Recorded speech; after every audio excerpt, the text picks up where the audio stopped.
मैं मधुकेश्वर से पहले राय लूंगा, चूंकि मधुकेश्वर हमारे साथ हैं, अपनी बात पहले रखें। मधुकेश्वर, पूरी बात सुनी। हम सवाल ये उठा रहे हैं कि चुनावी मौसम में क्यों इसे राजनीति इस पर की जा रही है, क्यों चुनावी मुद्दा बनाया जा रहा है। कांग्रेस के दर्जन भर नेता आज कपिल सिब्बल चुनाव आयोग गए और अलग अलग राय आपने सुनी। कविता श्रीवास्तव की भी एक राय है कि एक महिला के साथ नाइंसाफी हुई। मधुकेश्वर, आपकी राय, चूंकि आप मोदी को करीब से जानती हैं, आपने इंटरव्यू किया है। मधुकेश्वर, देखिए, ये मोदी को जानने का हवाला देके मैं बात नहीं करना चाहती। मैं तो कविता श्रीवास्तव की बात सुन के दंग ही नहीं हूँ। इतनी बेहुदा बातें कर रही हैं, मैं विश्वास नहीं कर सकती। मेरी पुरानी दोस्त रही हैं। ये सोनिया दरबार की चमचागिरी कर करके इनका दिमाग पागल हो गया है, जो ये बातें कर रही हैं। नंबर प्लीज मधु, इस तरह के एलिगेशंस मत करो। मैं कभी मिली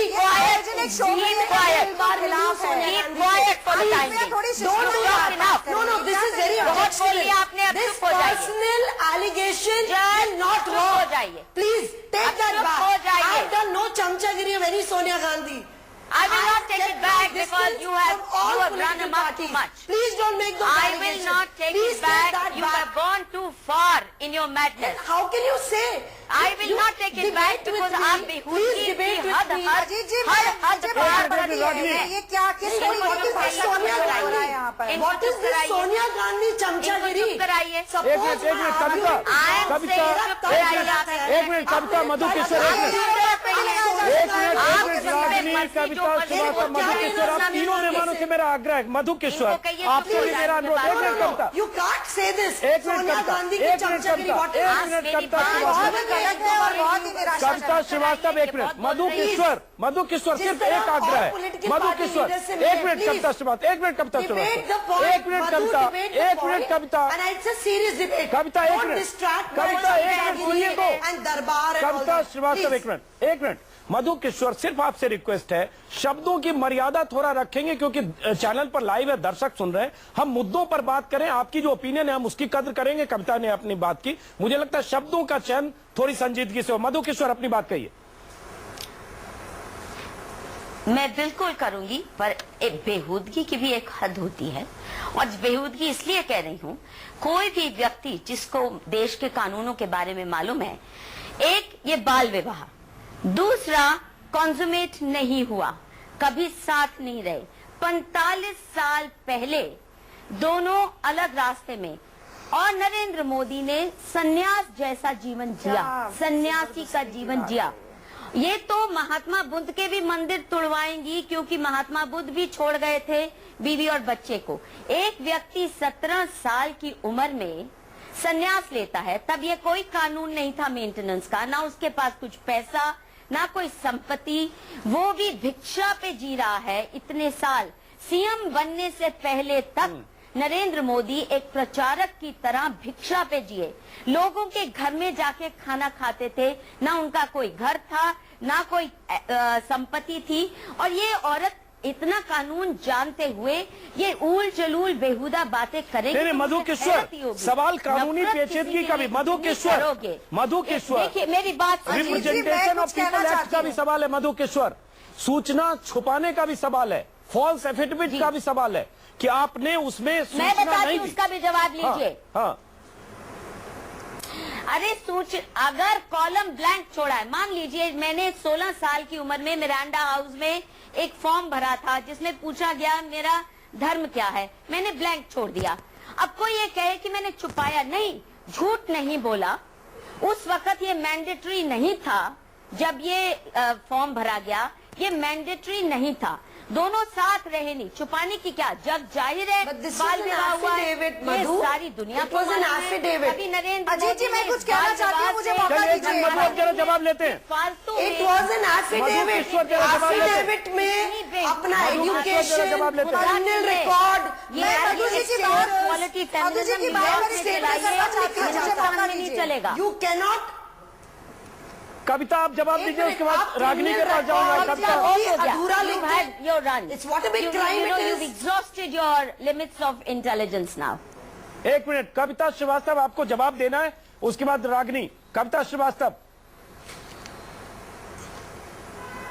मैं ये कहना चाहती हूँ कि एफिडेविट हलफनामे में सूचना न देना, मैं दोहरा चुकी हूँ, आईपीसी की धारा 181 के तहत आता है। इट्स एन ऑफेंस, क्योंकि उसी एफिडेविट में आपका क्रिमिनल रिकॉर्ड, आपका एजुकेशनल रिकॉर्ड, आपका वेल्थ रिकॉर्ड, आप किसी को भी कंसील नहीं कर सकते। लेकिन आप किसी के बारे में कमी बेशी की तो आप पे एक्शन हो सकता है। इसी तरह मैरिटल स्टेटस, तो इट इज एन ऑफेंस। और मैं दोबारा दोहराना चाहूंगी कि ये इस तरीके से कहना कि भिक्षा पे जी रहे थे, मैरिज वाज नेवर कंज्यूमेटेड, मुझे नहीं लगता कि मैरिज जो जिस तरीके की जिम्मेवारी एक सोशल अरेंजमेंट शादी को लेके कानूनी है, उसके तहत कविता सही है, लेकिन फिर मैं वही कहूंगा, यशोदाबेन कंप्लेनेंट नहीं है। यशोदाबेन अपनी जिंदगी में जैसे इन्हें खुश दिखी है, कभी उन्होंने शिकायत नहीं की, मीडिया तक वो नहीं आई,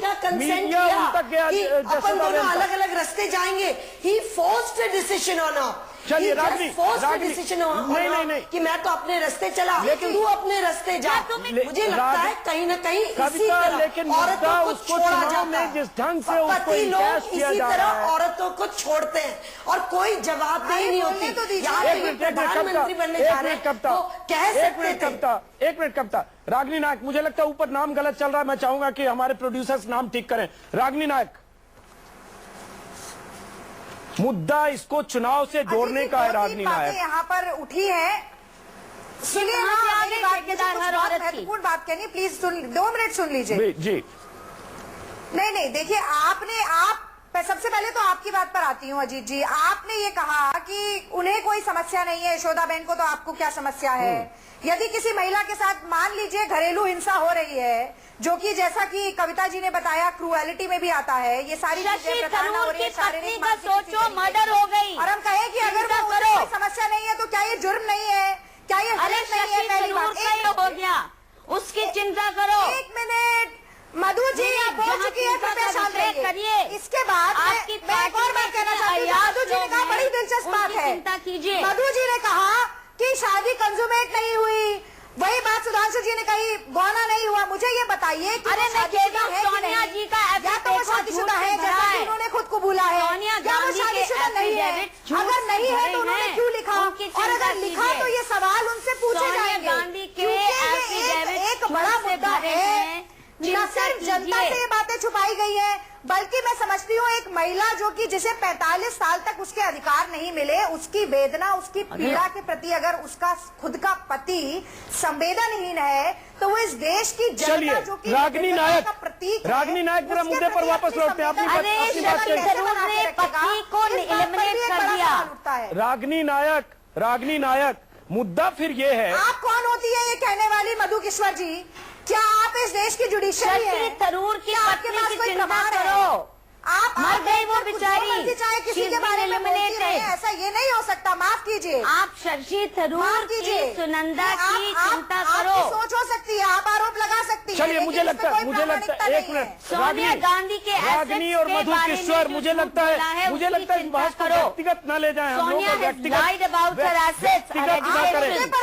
मैंने आपसे सवाल पूछे हैं, 1 मिनट रोक रहा हूं, सवाल पूछे हैं। चलिए रागनी 1 मिनट रुकिए, तो मुझे बताइए कि ऐसे ये सब दलीलें उसके आगे नहीं टिकती। चलिए रागनी नायक नहीं समझ पाएंगी, मुझे रागनी नायक जी को ये जवाब देने पड़ेंगे। चलिए रागनी नायक, लेकिन मुद्दा वो है जो मैं शुरू से पूछ रहा हूँ कि चुनाव में किसी सवाल का जवाब ही नहीं देना चाहते, टेलीविजन चैनल पे आकर नहीं बोलना चाहते। रागनी नायक 1 मिनट देश के नाम संदेश देते हैं और गायब हो जाते हैं। रागनी नायक हो गया ना अपनी बात के। सुधांशु त्रिवेदी, मुद्दा यह है कि ये निजी जिंदगी को जिस ढंग से मुद्दा बनाया जा रहा है, बहुत सारे नेताओं के बयान की हमने चर्चा की। हालांकि इसमें शंकर सिंह बघेला जो कांग्रेस के नेता हैं, उन्होंने कहा है कि मुझे नहीं लगता कि निजी जिंदगी को इस तरह से मुद्दा बनाया जाना चाहिए। उन्होंने ये भी कहा कि मैं उनके पर्सनल लाइफ में नहीं जाना चाहता हूं, किसी भी राजनीतिक दल को उनके पर्सनल लाइफ में नहीं जाना चाहिए। जब पत्नी का नाम मेंशन नहीं किया होगा, उस समय इलेक्शन कमीशन का नियम नहीं होगा। अब जरूरत थी तो लिखा, क्योंकि सुप्रीम कोर्ट ने हाल में कहा कि कोई कॉलम नहीं छोड़ सकते। लेकिन सुधांशु त्रिवेदी, बात तो दोनों तरफ से हुई थी। मोदी ने भी किसी समय चुनाव में 50 करोड़ के गर्लफ्रेंड की बात की थी सुनंदा पुष्कर को लेकर। तो आपके पार्टी के जो सर्वप्रिय सबसे बड़े नेता हैं, उन्होंने भी बिलो द बेल्ट वार किया था, और आज वही हो रहा है। तो अगर कहें तो एक दूसरे की निजी जिंदगी पर कीचड़ उछालने में कोई पीछे नहीं है। सुधांशु त्रिवेदी। देखिए, व्यंग और कटाक्ष के रूप में कही गई बात और शुद्ध राजनीति के बेस के ऊपर न्यायिक प्रक्रिया से लिखित रिप्रेजेंटेशन देकर निजी जिंदगी में जाके दखलंदाजी करने का प्रयास, दोनों की आप तुलना कैसे कर सकते हैं? कपिल सिब्बल जी देश के कानून मंत्री रहे और वो जाके वहां लिखित में बयान दे रहे हैं कि साहब ये गलत किया गया है निजी जिंदगी के लेके। अरे भारतीय जनता पार्टी ने 66 सालों में आज तक किसी भी नेता की निजी जिंदगी पे बहुत सारी बातें इतिहास के तथ्यों में लिखी हुई हैं, विदेशी इतिहासकारों ने लिखी हैं, आजादी के समय में क्या क्या बातें लिखी हैं। मैं नहीं बोलना चाहता नेहरू गांधी परिवार के बारे में उस जमाने में, तो मगर हम लोगों ने कभी उसे मुद्दा नहीं बनाया, मगर ये मुद्दा बनाते हैं। ये 2002 के दंगे से शुरू होके सन 48 में महात्मा गांधी की हत्या तक के सारे मुद्दों में चले जाते हैं, क्योंकि 2014 के किसी मुद्दे पे बहस करने लायक नहीं है। समस्या तो इनके साथ ये है, महंगाई, भ्रष्टाचार और कुशासन पर बात करने की स्थिति नहीं है।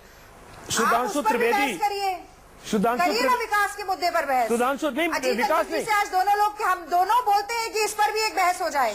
नहीं, बहस उसी पर होनी चाहिए, लेकिन दुर्भाग्य है कि अगर एक दिन में राजनीति नायक कांग्रेस के 24 नेता अगर एक दिन में डोडा से लेकर मुंबई तक, दिल्ली से लेकर बिहार तक कांग्रेस के नेता अगर मोदी के निजी जिंदगी पर, जशोदाबेन से मोदी के रिश्ते पर बयान देंगे, राहुल गांधी से लेकर कपिल सिब्बल तक, शकील अनवर से लेकर दिग्विजय सिंह तक, तो उस पर बात होगी। लेकिन जरा रविदास मेहरोत्रा को भी शामिल करते हैं। मधु किशोर, थोड़ा सब्जेक्ट को बदलते हैं, क्योंकि ऐसा लग रहा है जैसे कांग्रेस के नेता जशोदाबेन के हमदर्द बन गए और महिला अधिकार की बात कर रहे हैं इस बहाने। लेकिन मुलायम सिंह ने एक बहुत बड़ी बात कही, 24 घंटे से ज्यादा हो चुके, बल्कि 36 घंटे हो गए, मुलायम अपनी बात पर अब भी कायम है। वो मामला रेप से जुड़ा हुआ है कि लड़के हैं, लड़कों से गलती हो जाती है, उन्हें इतनी बड़ी सजा क्यों मिलनी चाहिए, जबकि वो लड़के गैंग रेप के दोषी हैं, उन्हें फांसी हुई है। ये भी एक चेहरा है पार्टियों का और बाकी लोगों का। रवि